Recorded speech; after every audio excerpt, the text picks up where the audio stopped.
So welcome students to AIT Education. I study with Anas sir. Today I will be starting class 12 political science and most important chapter भारतीय राजनीति में नए बदलाव। तो आज की इस क्लास के अंदर आप नोटबुक पे हेडिंग डाल दीजिए भारतीय राजनीति में नए बदलाव, क्योंकि आज की इस क्लास के अंदर बेसिकली जो हमारे बचे हुए क्वेश्चंस थे, यानी पहली क्लास के अंदर हमने भारतीय राजनीति के नए बदलाव में इसके सभी इंपॉर्टेंट डेट्स के बारे में पढ़ा कि आखिर किस समय पर क्या चीजें हुई थी, किस समय पर क्या कानून आए थे, क्या मंडल मुद्दे का उदय हुआ था, भारतीय जनता पार्टी कब अस्तित्व में आई। तो वो सभी चीजें हमने कवर कर ली थी, जितनी भी इंपॉर्टेंट टॉपिक्स थे इसके वो हमने डेट्स के जरिए याद करने की पूरी कोशिश की थी और होपफुली याद भी होंगे हमें। सो आज की इस इंपॉर्टेंट क्लास के अंदर बेसिकली हम कुछ देखेंगे यूनिक क्वेश्चन जो कि कभी-कभार एग्जाम के अंदर आ जाते हैं, जैसे कि मिलान कीजिए या फिर इनको घटनाक्रमों के अनुसार लगाइए। तो इस तरीके के क्वेश्चन हम कुछ कवर करेंगे और कुछ theoretical based question answer cover करेंगे और फाइनली अपने इस चैप्टर को फिनिश करेंगे। फिर हमारे चैप्टर के अंदर कुछ भी चीज नहीं बचेगी जो कि हमें नहीं आती। फिर भी अगर आपको किसी टॉपिक के अंदर कोई डाउट होगा तो आप मुझे बता दीजिएगा, मैं उसको भी कवर कर दूंगा। सो स्टार्ट करते हैं अपनी क्लास को और समझते हैं हर एक टॉपिक को काफी brief, best and short explanation के साथ। So let's start.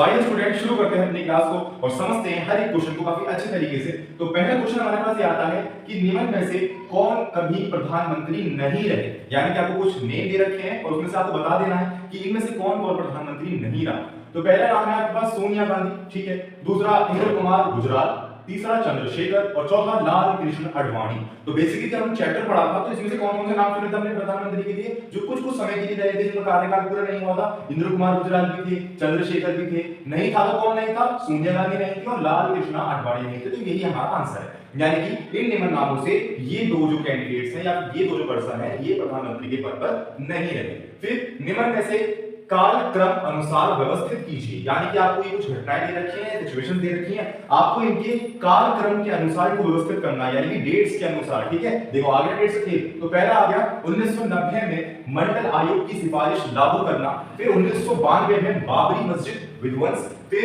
2002 ओधरा की दुर्घटना और लास्ट में आ जाता है 2004 संप्रग सरकार का गठन। तो बेसिकली देखिए जो हमारी चीज थी सब उल्टे पुल्टे हो गए ना। यहाँ पे क्वेश्चन लिखे रखा था, पहला कहा था संप्रग सरकार का गठन, दूसरा ओधरा की दुर्घटना, मंडल आयोग की सिफारिश लागू करना और लास्ट में था हमारा बाबरी मस्जिद का विध्वंस। तो इस तरीके से इनको हमें क्या करना था, बेसिकली सेट करना था अकॉर्डिंग टू डेट्स। तो यहाँ पे हमने कर दिया, तो होपफुली आपको समझ में आया होगा। इस तरीके से क्वेश्चन आंसर्स आ जाते हैं कभी-कभार एग्जाम में, तो हमें हर एक क्वेश्चन को छोड़ना तो बिल्कुल भी नहीं है, हर एक क्वेश्चन की प्रैक्टिस करके जानी है, जिस तरीके से हम हर एक क्वेश्चन को अटेम्प्ट करें और 80 आउट ऑफ 80 अपने पॉलिटिकल साइंस के अंदर स्कोर करें। तो बढ़ते हैं आगे क्वेश्चन की तरफ और समझते हैं उनको इसी तरीके से।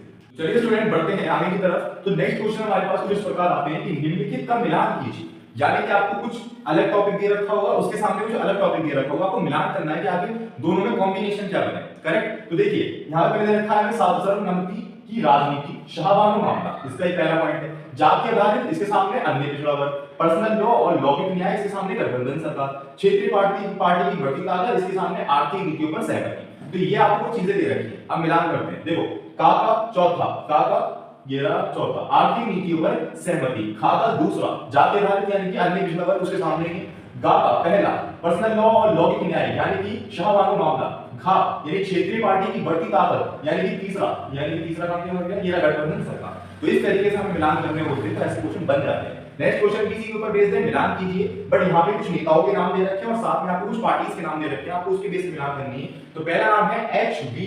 देवगौड़ा, उसके सामने रजत गठबंधन, फिर मोहन सिंह, उनके सामने राष्ट्रीय मोर्चा, अटल बिहारी वाजपेयी, उनके सामने संप्रग गठबंधन, फिर वीपी सिंह, उनके सामने संयुक्त मोर्चा। अब मिलान करते हैं। काका आता है आपका चौथा, यानी एच.डी. देवगौड़ा कहां पर थे, संयुक्त मोर्चे में थे। खाका तीसरा, खार मोहन सिंह, तीसरा संप्रग गठबंधन। गाका पहला, अटल बिहारी वाजपेयी कहां थे, रजत गठबंधन में थे, बिल्कुल करेक्ट। घाका दूसरा, वीपी सिंह किसमें थे, राष्ट्रीय मोर्चे में थे। तो ये तो बात रही स्टूडेंट की जिसमें आपको सभी के बारे में पता हो, तब तो आप ठीक से लगा लोगे। ठीक है, अब ऐसा हो सकता है कि एग्जाम के अंदर ऐसा क्वेश्चन आए, मिलान कीजिए या फिर उनके सामने से सही चयन कीजिए। तो उसमें आप क्या करोगे कि आपको दो या तीन ही पता है, एक आध नहीं पता, तो कैसे करो। देखिए सबसे पहले जो आपको पक्के तरीके से पता है उस ऑप्शन को देखो कि वो ऑप्शन किस किस में है, ए में है, बी में है, सी में है, डी में, करेक्ट। वो चेक करने के बाद आप ये मान लीजिए, जैसे हम मान लेते हैं कुछ इस तरीके से मिलान आए थे और आपको बताया कि सी के सामने उसका आंसर जो है पहला है, C = 1, ये इसका कॉम्बिनेशन है। अब C = 1 आप देखो कि किस उसमें फैक्टर में दे रखा है, किस पॉइंट में दे रखा है, ए में, बी में, सी में, डी में। मैं ये मानता हूं कि वो सी में भी दे रखा है और डी में भी दे रखा है, करेक्ट। अब वो सी में भी है और बी में भी है। अब आपको ये करना है, आपको एक और पॉइंट ढूंढना है जो कि आपको थोड़ा बहुत उसका आइडिया हो या फिर आप उसके बारे में ही जानते हो।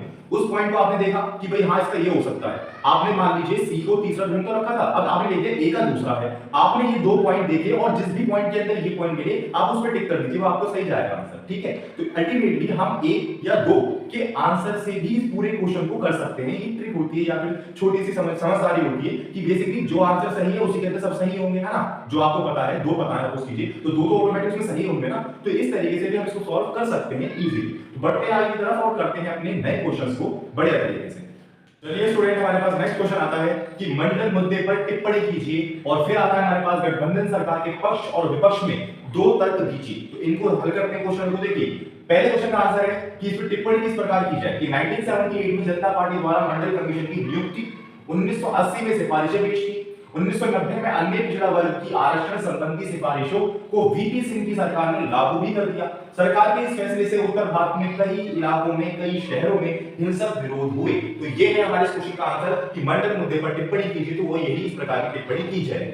नेक्स्ट क्वेश्चन, गठबंधन सरकार के पक्ष और विपक्ष में हमें दो तर्क देने हैं। तो पहले पक्ष की बात कर लेते हैं। पक्ष में तर्क इस प्रकार है कि क्षेत्रीय अखंडता संतुलित स्थापित करने में ये सहायक भी है। फिर विभिन्न पक्षों का सरकार में प्रतिनिधित्व हो जाता है। विपक्ष में ये है कि राजनीतिक अस्थिरता बनी रहती है और साथ में नीतियों में दृढ़ता और अभाव बना रहता है, दृढ़ता का अभाव। तो इस तरीके से हमारे यहाँ दो क्वेश्चन फिनिश होते हैं। बढ़ते हैं आगे की तरफ और कवर करते हैं फटाफट से। चलिए स्टूडेंट, हमारे पास नेक्स्ट क्वेश्चन आते हैं कि दिसंबर 1992 में अयोध्या घटना के क्या प्रभाव हुए। ये क्वेश्चन भी आ सकता है आपके एग्जाम के अंदर। तो इसका आंसर है कि उत्तर प्रदेश की भाजपा सरकार केंद्र सरकार द्वारा बर्खास्त की गई। उत्तर प्रदेश में राष्ट्रपति शासन लागू हुआ। देश में सांप्रदायिक तनाव बन गया था। केंद्र सरकार द्वारा जांच आयोग की नियुक्ति, अधिकतर राजनीतिक दलों पर घटना की निंदा आदि। तो ये थे हमारे बेसिक दिसंबर 1992 में अयोध्या घटना के प्रभाव। तो ये आपको अपनी सब कॉपी के अंदर नोट डाउन करते हुए चलने हैं, हर एक क्वेश्चन को, काफी इंपॉर्टेंट क्वेश्चन है सभी। नेक्स्ट क्वेश्चन, भाजपा की विकास क्रम पर उल्लेख कीजिए कि भाजपा का आखिर विकास किस तरीके से हुआ। तो जैसा कि हमें पता है कि भाजपा 1980 के अंदर बनी, और 1980 के अंदर बनी तो इसकी विचारधारा कौन सी थी? गांधीवादी विचारधारा थी, जिसके अंदर 1980 और 1984 में कोई खास सफलता हासिल नहीं हुई। फिर उन्होंने क्या किया कि 1986 में हिंदू राष्ट्रीयवाद के ऊपर जोर दिया। फिर राम जन्मभूमि सुरक्षा 1996 में सबसे बड़ी पार्टी बनी। 1998 से 2004 तक भाजपा के नेतृत्व वाली गठबंधन की सरकार बनी। तो इस तरीके से यहाँ पे भाजपा की विकास क्रम पर हमने ये उल्लेख किया है। सो होपफुली आपको सभी चीजें अब तक क्लियर होती आई होंगी। जितने भी हमने क्वेश्चन अब तक किए हैं वो सभी समझ में आए होंगे, आपने लिखे भी होंगे। तो बढ़ते हैं आगे क्वेश्चन तरफ, और 2 या 3 क्वेश्चन बचे हमारे स्पेसिफिकली, तो इनको जल्दी से हम कवर कर लेते हैं फटाफट से।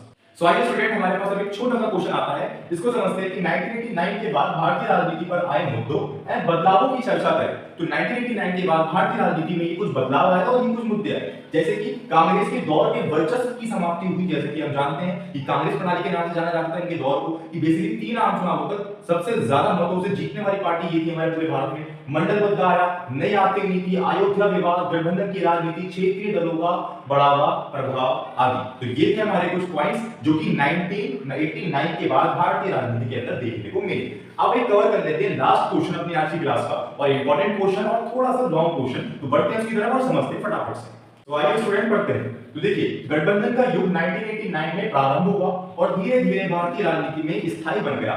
इस कथन पर प्रकाश डालिए। यह हमारे क्वेश्चन कि जो 1989 के अंदर गठबंधन की राजनीति जो शुरू हुई थी, वो भारतीय राजनीति के अंदर धीरे धीरे करके स्थायी कैसे बन गई, इस पर हमें प्रकाश डालना है कि आखिर कैसे हुआ। तो देखिए, 1989 के बाद से केंद्र में किसी एक दल की केवल अपने दम पर सरकार नहीं बन रही थी, या तो वो समर्थन से बन रही थी या फिर वो गठबंधन से बन रही थी। यानी कि कांग्रेस के बाद अब किसी के पास इतना समर्थन, इतने वोट ही नहीं आ रहे थे कि वो केंद्र सरकार के अंदर अपनी सरकार बना सके। तो वो किसका सहारा ले रहे थे? वो समर्थन का ले रहे थे या फिर गठबंधन का ले रहे थे। तो इस तरीके से क्षेत्रीय दलों की ताकत बढ़ी, राष्ट्रीय राजनीतिक दलों और क्षेत्रीय राजनीतिक दलों का पारस्परिक निर्भरता बढ़ी, और 1980, 1990, 1996, 1997, 1998, 1999, 2004, 2009 की गठबंधन सरकार, ये सारे जो मैंने आपको ईयर्स बताए हैं, ये सभी गठबंधन की सरकारों के साल हैं। यानी कि इन सालों के अंदर गठबंधन सरकार आई थी। काफी इंपॉर्टेंट क्वेश्चन है, मार्क कर लीजिएगा इस कॉपी में। 1980, 1990, 1996, 1997, 98, 99, 2004, 2009 की गठबंधन सरकार सरकारें, राज्यों की राजनीति में गठबंधन का बढ़ता महत्व आदि। तो इसी तरीके से फाइनली हमारे आज की इस क्लास के अंदर 10 क्वेश्चन कंप्लीट हो गए और 10 के 10 ही बहुत ज्यादा इंपॉर्टेंट थे। स्टार्टिंग के अंदर हमने क्वेश्चन देखे जैसे कि मिलान वाले या फिर एक तरह से कॉम्बिनेशन वाले, वो हम समझ गए किस तरीके से आप, अगर आपको चार के चार नहीं पता, 5 के 5 नहीं पता, आपको 1 या 2 पता है तो आप किस तरीके से सही आंसर लगा सकते हो वो भी मैंने आपको बता दिया। और थोड़े सा मैं theoretical base question answer cover करें जो कि काफी ज्यादा इंपॉर्टेंस रखते हैं इस चैप्टर के अंदर। सो होपफुली आपको आज की इस क्लास के अंदर कोई डाउट नहीं बचा होगा। फिर भी कोई डाउट हो तो आप मुझे जरूर बताएं। अदरवाइज कोई चीज समझ में ना आई हो, कोई टॉपिक समझ में ना आया हो, कोई पॉइंट समझ में ना आया हो तो वो भी आप मुझे जरूर बताएं।